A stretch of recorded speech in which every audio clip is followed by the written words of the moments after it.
Hello everyone, welcome to my YouTube class Bio with Ashmita. Hope you all are doing well. Previous class में हमने देखा the difference between internal fertilization and external fertilization. Details के लिए check the link in the description box. आज का जो हमारा topic है that is parthenogenesis, one of the important topic of reproduction in organism, that is parthenogenesis.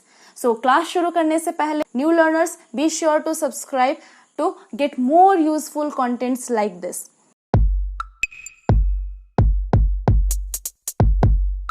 So, what is parthenogenesis? क्या है parthenogenesis?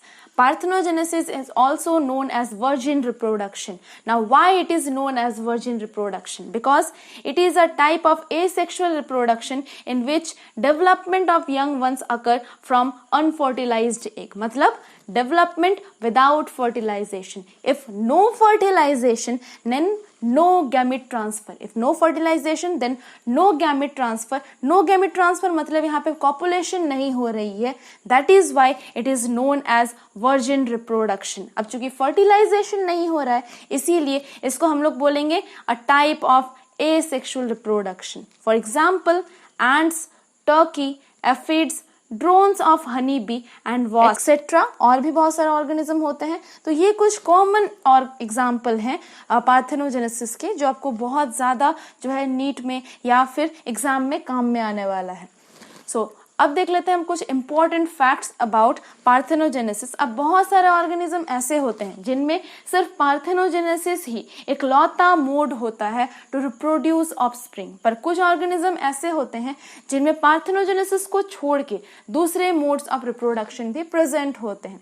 So, सबसे पहला जो हम लोग देखेंगे दैट इज कंप्लीट पार्थेनोजेनेसिस. क्या होता है कंप्लीट पार्थेनोजेनेसिस? ओके, अब parthenogenesis is only mode of reproduction. Complete parthenogenesis जिन भी ऑर्गेनिज्म में होता है उनमें पार्थेनोजेनेसिस इज इकलौता मोड होता है. Parthenogenesis will be the only mode of reproduction. It is found in uniparental animals. ऐसे ऑर्गेनिजम्स में होते हैं जिनमें सिर्फ एक ही पैरेंट प्रेजेंट होता है, और वो पैरेंट क्या होगा? That is the female parent. Animals represented by females only. सीधा सा पता चल रहा है कि यहाँ पे एग से ऑर्गेनिज्म का फॉर्मेशन हो रहा है. इसका मतलब एग का फॉर्मेशन कौन करेगी? एग का फॉर्मेशन यहाँ पे फीमेल्स के थ्रू होगा. एग का फॉर्मेशन फीमेल के थ्रू होगा. Hence the animal, the parent animal is represented by only female, the mother one. Example के लिए यहाँ पे है Lacerta saxicola, that is an Armenian lizard. ये एक आर्मेनियन लिजार्ड है. और दूसरा जो है that is Typhlina brahmina. Typhlina brahmina that is the smallest snake of India. और ये दोनों ऑर्गेनिज्म जो है ये प्रेफर करते हैं पार्थेनोजेनेसिस को as complete mode of reproduction. Next point is incomplete parthenogenesis. What is incomplete parthenogenesis? So incomplete parthenogenesis मतलब ऐसे organisms जो कि sexual reproduction के साथ साथ parthenogenesis को भी prefer करे. मतलब उनमें दोनों तरह के reproduction present हो सकते हैं, parthenogenesis और sexual reproduction. Example के लिए honey bee, wasp, ants, ऐसे ये सारे कुछ common example हैं जिनमें कि incomplete parthenogenesis होता है. सो एग्जाम्पल जो है हनी बी का हम लोग थोड़ा सा और डिस्क्राइब करेंगे क्योंकि ये इंपॉर्टेंट है आपके एग्जाम पॉइंट ऑफ व्यू से. हनी बी जो है एक सोशल ग्रुप में रहता है जिनमें क्वीन होते हैं, वर्कर्स होते हैं और ड्रोन्स होते हैं. Queen the fertile female, worker the sterile female and the drone the fertile male. अब यहाँ पे क्वीन एंड वर्कर जो है ये सेक्सुअली रिप्रोड्यूस करती है, इनका रिप्रोडक्शन सेक्सुअली होता है. पर ड्रोन्स जो हैं, ड्रोन्स रिप्रोड्यूस पार्थेनोजेनेटिकली. ड्रोन का फॉर्मेशन पार्थेनोजेनेसिस से होता है. इसी के बेसिस पे हम लोग देख लेते हैं इनका chromosome count. So queen fertilization के बाद फॉर्म होती है, इसीलिए इनमें complete set of chromosome present होता है, that is diploid set. 2n is equal to 32. Workers भी भले ही स्टेराइल हो पर वर्कर्स भी फर्टिलाइजेशन के बाद फॉर्म होते हैं. Hence it also have the diploid count of chromosome that is 32.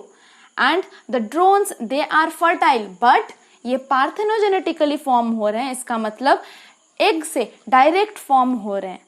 यही रीजन है कि इनमें जो क्रोमोसोम काउंट होता है वो हाफ होता है, that is n is equal to 16। अब हम लोग देखेंगे types of parthenogenesis. Next is types of parthenogenesis. अब किस बेसिस पे हम लोग पार्थेनोजेनेसिस को डिवाइड करें?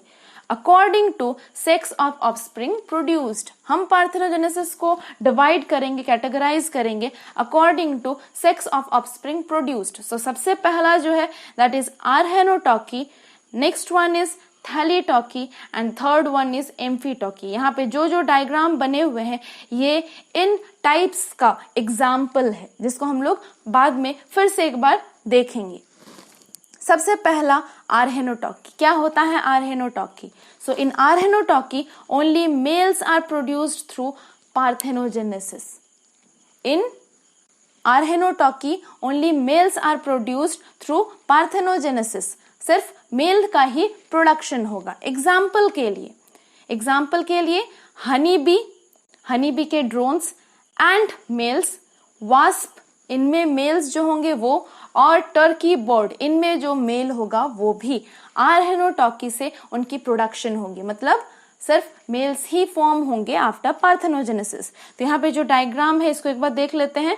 ये जो डायग्राम है that is honey bee, this is ant, this is Turkey bird and this is wasp.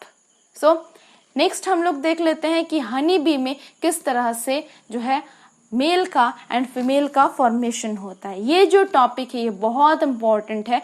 ये टॉपिक आप लोग को जेनेटिक्स में भी पढ़ना है। इसका मैं एक अलग क्लास बनाऊंगी, एक अलग वीडियो बनाऊंगी। What is the sex determination in honey bee, sex determination honey bee में कैसे होता है। तो सबसे पहला जो है हम लोग देख लेते हैं parthenogenesis. So this is a diploid female bee. Obviously यहाँ पे क्या होगा, गैमेट का फॉर्मेशन, और गैमेट का फॉर्मेशन होता है by the process known as meiosis. तो यहाँ पे मियोसिस के थ्रू गैमेट का फॉर्मेशन होगा और यहाँ पे बन गए 2 एग्स।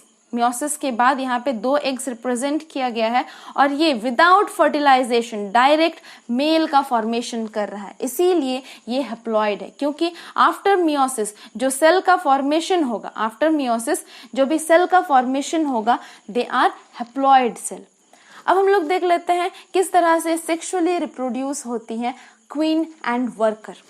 सो यहाँ पे डिप्लॉयड फीमेल बी और यहाँ पे नेक्स्ट जो है next mate that is male bee, haploid male bee. यहाँ पे जो डिप्लॉयड फीमेल बी है ये मियोसिस के थ्रू एग्स का फॉर्मेशन करेगी, मतलब गैमेट का फॉर्मेशन करेगी। अब यहाँ पे जो मेल है ये पहले से ही हैप्लॉइड है, हेंस ये माइटोसिस के थ्रू अपने क्रोमोसोम काउंट को स्टेबल रखेगा। After fertilisation egg is haploid, sperm is haploid, hence the queen और वर्कर ये क्या होगा, diploid with 32 chromosome. Count is very important, chromosome number याद रखना है आपको।